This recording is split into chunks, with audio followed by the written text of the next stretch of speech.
पुण्यात मांजरीमध्ये गेल्या 13 दिवसांपासून आदिवासी समाजातील विद्यार्थ्यांचं उपोषण सुरू आहे। अजूनही सरकारने गंभीरपणे दखल घेतलेली नाही आणि त्यामुळे आता काही विद्यार्थ्यांची प्रकृती ही बिघडू लागलेली आहे। काही वेळापूर्वीच एका विद्यार्थ्याला रुग्णालयामध्ये सुद्धा दाखल केलेलं आहे।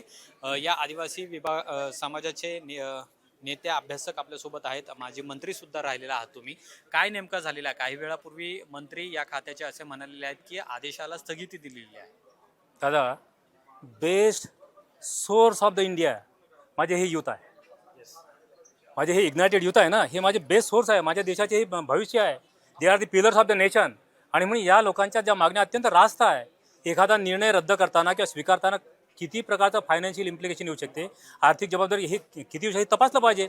मागणी ही आहे की कुठल्याही प्रकारची वयाची अट न लावता आम्हाला net, set, PhD, net, judiciary या सगळ्या प्रकारच्या क्षेत्रामध्ये आम्हाला बिनदिक्कतपणे शिकू दिलं पाहिजे।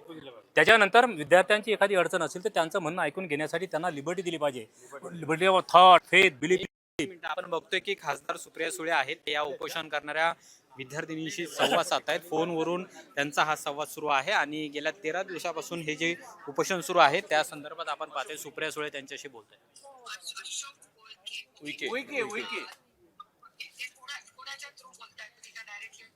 डायरेक्टली म्हणजे पण प्रशासनाच्या माध्यमातून जे PO वगैरे आहेत, ATC आहेत त्यांच्या माध्यमातून।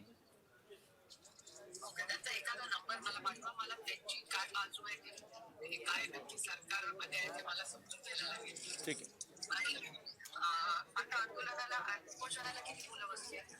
मॅडम, 4 मुलं हॉस्पिटलाइज आहेत आणि आता सध्या 3 ते 4 विद्यार्थी आहेत।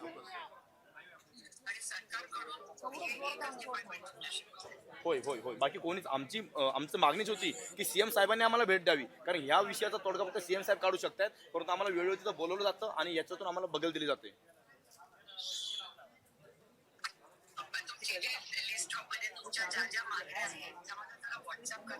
यस मॅम, यस यस करतो।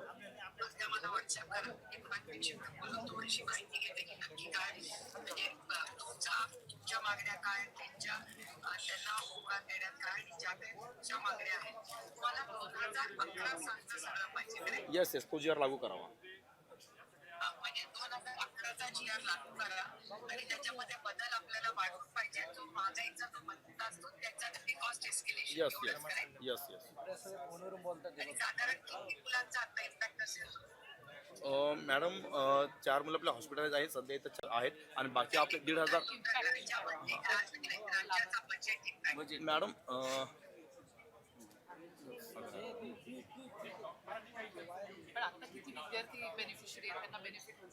जवळजवळ 64,000 विद्यार्थी मॅम, 64,000।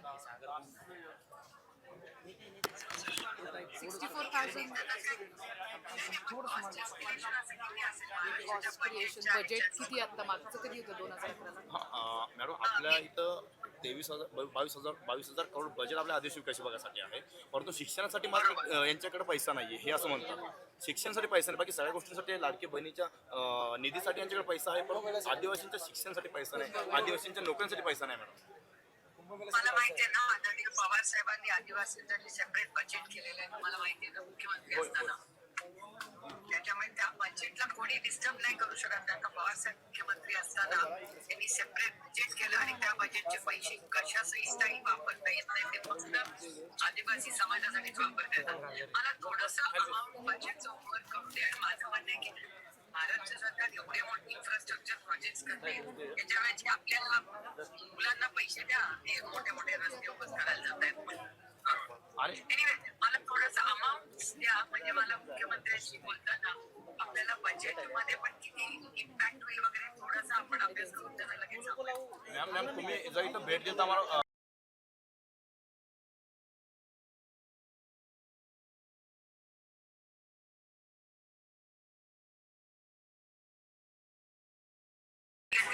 आता मनाली, पण इकडे मनाली थोडंसं बजेटचा इम्पॅक्ट किती होईल वगैरे घ्या, म्हणजे माननीय मुख्यमंत्र्यांशी बोलताना आपल्याला बजेटची घ्या, आपल्याला फार काय नसतात 60 आणि इतकं काय बजेट आणि आपलं सरकार असताना 2011चा GR व्यवस्थित येतो, जो आपण काढला होता तो त्यांनी आता चेंज केला या महिन्याला, आणि खूप त्याच्यामुळे त्यांच्या मुलांचे आणि मुलींचे जास्त इश्यूज त्याच्यामुळे क्रिएट होतात। मला जरा व्हॉट्सअप करा ना, मग आपण माननीय मुख्यमंत्री या सरकारचं करायचं काय? या सरकारचं करायचं काय? लड़ेंगे लड़ेंगे इनकलाब इनकलाब अरे या सरकारचं करायचं काय अरे या सरकारचं करायचं काय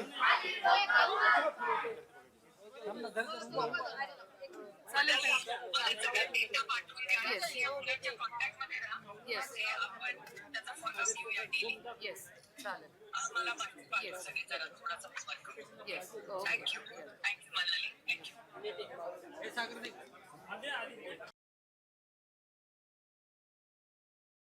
पाहतोय की खासदार सुप्रिया सुळे यांनी या उपोषण करणाऱ्या विद्यार्थ्यांशी फोनवरून संवाद साधलेला आहे आणि या संबंधित खात्याचे जे मंत्री आहेत उईके यांच्याशी ते बोलतील असं त्यांनी विद्यार्थ्यांना आश्वासन दिलेलं आहे. जवळपास 4 विद्यार्थ्यांना आतापर्यंत आपण पाहतोय की रुग्णालयामध्ये दाखल केलेलं आहे. गेल्या 13 दिवसांपासून या विद्यार्थ्यांचं उपोषण सुरू आहे आणि अजूनही सरकारने गंभीरपणे दखल घेतलेली नाहीये. काही वेळापूर्वी या खात्याचे मंत्री उईके यांनी असं सांगितलेलं आहे की जो GR काढण्यात आलेला होता नवीन त्याला स्थगिती देण्यात आलेली आहे. मात्र तो GR रद्द करावा हीच मागणी या विद्यार्थ्यांची आहे आणि त्यामुळे जरी हा GR ला स्थगिती आणलेली असली तरी मात्र उपोषण हे सुरूच राहणार आहे अशी भूमिका आहे ती या विद्यार्थ्यांनी घेतलेली आहे. आपण पाहतोय की विद्यार्थिनी सुद्धा आहेत ज्या मोठ्या संख्येने या ठिकाणी सहभागी झालेल्या आहेत आणि गेल्या 13 दिवसांपासून या आदिवासी समाजातील या विद्यार्थ्यांचं उपोषण सुरू आहे. वेगवेगळ्या मागण्या त्यांच्याकडे आहेत. जे वयोमर्यादा वाढवण्यात आलेली पाहिजे ती वाढवावी ही सुद्धा मागणी त्यांची आहे आणि असे अनेक मुद्दे आहेत. ते मुद्दे घेऊन हे सगळं उपोषण आहे ते या विद्यार्थ्यांचं सुरू असलेलं आपल्याला दिसून येत आहे. आता खासदार सुप्रिया सुळे यांनी त्यांच्याशी संवाद साधण्याचा प्रयत्न केलेला आहे. त्यातून तरी मार्ग निघतो का हे पाहणं महत्त्वाचं असेल. काही विद्यार्थ्यांशी बोलण्याचा प्रयत्न आपण करणार आहोत. दादा आत्ता काही वेळापूर्वी खात्याचे जे मंत्री आहेत त्यांनी असं म्हटलं की या GR ला आपण स्थगिती आणतोय. मान्य आहे तुम्हाला? हे तर हे फक्त ओरली म्हणतात की जेला आम्ही मान्यता दिली पण नाही त्यानं तसं काही केलेलं नाही. आणि जे आमचे काल प्रतिनिधी भेटायला गेले होते मंत्रालयामध्ये आणि तिथं पण त्यांना पॉझिटिव्ह रिस्पॉन्स नाही दिला. त्याच्या 12,500ची जागा आहे ते भरण्यात येणार नाही असं बोलले. ते 2017ला सुप्रीम कोर्टाचा निर्णय आहे की आमच्या जागा भरण्यात याव्या. तरी त्यांना जे सुप्रीम कोर्टाचे हे आदेश पालन करत नाही. हे सरकारचे आहे. सुप्रीम कोर्टाचा आदेश पण पालन करत नाही. मला म्हणायचं की सरकार काय सुप्रीम कोर्टाच्या वरती आहे का मला असं बोलायचं आहे. आताच माझे 3 वेळेस मी डामा घेतला आणि आता 4थी वेळेस पण हॉस्पिटलला जाऊन आलो. मला माहीत नव्हतं. मी असंच सांगितलं की हॉस्पिटलला मी जाणारच नाही जोपर्यंत आमच्या मागण्या पूर्ण होत नाही तोपर्यंत. तर माझं काल मी अनकॉन्शियस म्हणजे बेशुद्ध झालो होतो. त्याच्यामुळे मला काहीच कळलं नाही आणि पाठवलं त्यांना. तर माझं म्हणणं असं आहे की जोपर्यंत मी आमच्या मागण्या पूर्ण होणार तोपर्यंत मी इथून हलणार सुद्धा नाही. जोपर्यंत मी कॉन्शियस आहे तोपर्यंत. काय म्हणायचं अजूनही तोडगा निघत नाही? सर हा विद्यार्थी 4 वेळेस हॉस्पिटलाइज झालेला आहे. त्याच्यावरती किडनीवरती सूज आलेली आहे.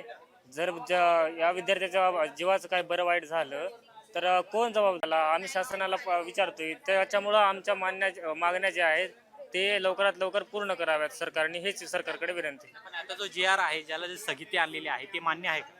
नाही सर. जो 12,500ची जे भरतीची मागणी आहे सुप्रीम कोर्टनं बी म्हणलेलं आहे की बाया भरती घेतल्या जायला पाहिजे पण तो बी सरकार आहे त्याच्यावर पॉझिटिव्ह रिस्पॉन्स नाही दिलेला आहे. आमचे प्रतिनिधी काल गेले ते आलेले आहेत का 12 दिवसापासून हा माझा मित्र उपोषणाला बसलेला आहे. त्याला काल चक्कर आलेली आहे आणि त्याला हे नसतं तरी बी सरकार त्याच्यावर दखल घेत नाही. काय झालं तर सरकार जिम्मेदार राहणार सर. काय म्हणायचं? मला म्हणायचं की आमचं आता 5 ऑगस्ट आणि 14 ऑगस्टचा जो GR आहे ते पूर्णतः रद्द केला पाहिजे आणि जे 2011चा GR आहे ते जशाच तसा लागू करा पाहिजे. त्याच्यामध्ये CPI इंडेक्सनुसार लागू करण्यात यावा तो GR. अशा वेगवेगळ्या मागण्या आहेत. आपण पाहतोय की या बाजूला मोठ्या प्रमाणात हे विद्यार्थी आहेत जे या उपोषणाला बसलेले आहेत. सरकार गंभीरपणे कधी दखल घेणार आहे हे खरं तर पाहणं महत्त्वाचं आहे. पण आता मात्र विरोधी पक्ष आहेत ते मात्र यामध्ये बोलायला सुरुवात झालेली आहे. याआधी आपण पाहतो की राहुल गांधींनी याबद्दलची दखल घेतलेली होती. आता खासदार सुप्रिया सुळे आहेत त्यांनी सुद्धा संवाद साधलेला आहे आणि आता हा आजचा 13वा दिवस आहे. या खात्याचे मंत्री जे आहेत त्यांनी या आदेशाला स्थगिती तर दिलेली आहे पण हा आदेश रद्द करावा हीच मागणी या उपोषणकर्त्यांची आहे आणि त्यामुळे तोपर्यंत उपोषण मागे घेणार नाही अशी सुद्धा भूमिका या विद्यार्थ्यांनी घेतलेली आहे. कॅमेरामन रोहित वनकटेसह अमोल धर्माधिकारी, LS मराठी, पुणे.